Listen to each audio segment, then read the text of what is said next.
हर तरह की जो यथासंभव सहायता है या फिर जो लोग आनन फानन में इधर से उधर जाना चाहते हैं वो। बहरहाल बड़ी खबर, विमान में बैठे विजय रूपाणी की तस्वीर वायरल हुई है। जगह 24/7 न्यूज और गुलिस्तान न्यूज पुष्टि इसकी नहीं करता, लेकिन ये तस्वीर सोशल मीडिया पर वायरल हो रही है। तो तस्वीरें अब से कुछ ही देर में आपकी टीवी स्क्रीन पर, जहां पर गुजरात के पूर्व मुख्यमंत्री विजय रूपाणी की तस्वीर सोशल मीडिया पर वायरल हो रही है। विमान में बैठे नजर आए हैं विजय रूपाणी, क्योंकि कई मीडिया हाउस ये कह रहे थे कि वो उनका टिकट था लेकिन वो नहीं बैठे थे। बहरहाल ये तस्वीर आप देख सकते हैं गुजरात के पूर्व मुख्यमंत्री विजय रूपाणी की, जो एयर इंडिया की फ्लाइट 171 में बैठे हुए नजर आ रहे हैं। लेकिन अभी भी हम कह रहे हैं कि हो सकता है कि कोई पुरानी तस्वीर है जो इस वक्त सोशल मीडिया पर वायरल कर दी गई हो, क्योंकि लगातार कई मीडिया सोर्सेस कह रहे थे कि उन्होंने अहमदाबाद से लंदन जाने के लिए इसी एयर इंडिया की विमान 171 में टिकट बुक कराया था। 12 नंबर की सीट थी, लेकिन वो इस फ्लाइट में नहीं बैठे थे। लेकिन कई मीडिया हाउस ये कह रहे हैं कि वो इस फ्लाइट में बैठे थे और वो भी इस हादसे की जद में आए हैं।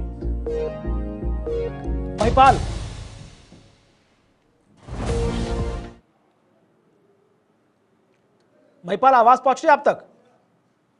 कुणाल जी, क्योंकि एक तस्वीर लगातार सोशल मीडिया पर वायरल की जा रही है, उसकी पुष्टि तो नहीं की जा सकती, लेकिन यह तस्वीर दिखा रही है कि गुजरात के पूर्व मुख्यमंत्री विजय रूपाणी किस तरह से उस फ्लाइट पे बैठे हुए हैं अपनी सीट नंबर 12 पर। वो किसी एक्टिविटी में हैं। कई मीडिया हाउस कह रहे हैं कि उन्होंने टिकट लिया था, वो जाना चाह रहे थे, लेकिन वो इस फ्लाइट में नहीं बैठे थे। और बहुत सारे मीडिया हाउसेस ये कह रहे हैं कि वो इस फ्लाइट में बैठे हुए थे और वो भी इस हादसे की जद में आए हैं। लिहाजा जो तस्वीर वायरल हो रही है वो पुष्टि तो नहीं हो रही, लेकिन संभवतः बहुत कुछ इशारा कर रही है। बिल्कुल कुणाल, जिस तरीके से ये जो तस्वीर है, भले ही हम पुष्टि नहीं करते हैं, लेकिन कहीं ना कहीं ये जो बातें सामने आ रही है और रिकॉर्ड भी सामने आ रहा है, जिस तरीके से 812 सीट पे वो बैठे थे और 812 सीट का ही उनका रजिस्ट्रेशन था, यानी कहीं ना कहीं वो अपनी बेटी को वहां पे कुछ ओकेशन था तो वहां पे वो जा रहे थे, ये बात पक्की है। लेकिन इसी फ्लाइट से है वो बात, अभी भी बात सामने नहीं आई। लेकिन कई मीडिया हाउस और कई लोगों ने ये बात की पुष्टि भी की है कि उनका निधन भी हो चुका है, इसी फ्लाइट में वो बैठे थे और इसकी चपेट में वो आ चुके हैं, यानी कि उनका भी यहाँ पे मृत्यु हो चुका है। ये भी खबरें सामने आ रही है कुणाल। और महिपाल, गृह मंत्री को लेकर किस तरह से वो उनका शेड्यूल सामने आया है? क्या वो आज रात तक रहेंगे या एक आध दिन वो स्टे करेंगे तमाम चीजों को लुक आफ्टर करने के लिए? जब तक रेस्क्यू ऑपरेशन पूरा नहीं हो जाता तब तक वो अहमदाबाद ही रहेंगे गृह मंत्री अमित शाह? क्या कुछ जानकारी है उनके पूरे दौरे को?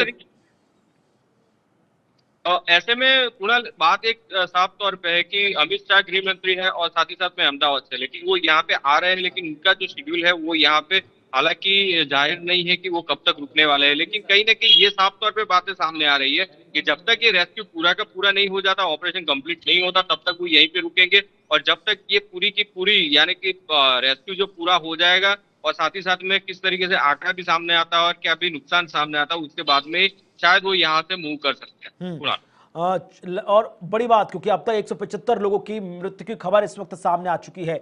242 लोग फ्लाइट में सवार थे। उसके बाद वो तमाम डॉक्टर्स, वो रेसिडेंशियल डॉक्टर्स जो उस बिल्डिंग में रह रहे थे जिसके ऊपर पूरा प्लेन क्रैश होकर गिरा, तो लगातार, क्योंकि हर कोई कह रहा है, जितने जो एक्सपर्ट्स हैं एविएशन इंडस्ट्री के, वो कह रहे हैं कि आंकड़ा रात तक बढ़ता हुआ नजर आएगा। जो तमाम नजदीकी अस्पताल हैं जहां पर ये डेड बॉडीज लाई जा रही हैं, या फिर वो घायल लोग जो उस मेघानी नगर में रह रहे थे जो इस हादसे की जद में आए हैं, उसको लेकर क्या अपडेट है महिपाल?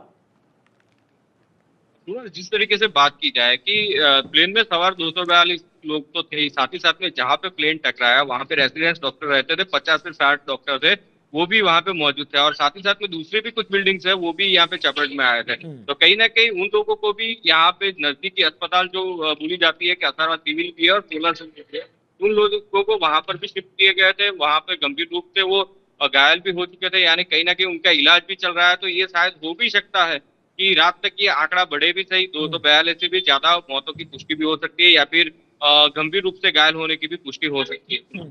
और 3-4 चीजें हैं जो एयर इंडिया की तरफ से सामने आई हैं। एक तरफ हॉटलाइन हेल्पलाइन नंबर जारी किया गया है जिसके लास्ट डिजिट 1444 है। इसके अलावा एयर इंडिया की तरफ से हेल्पलाइन डेस्क भी जारी किया गया है।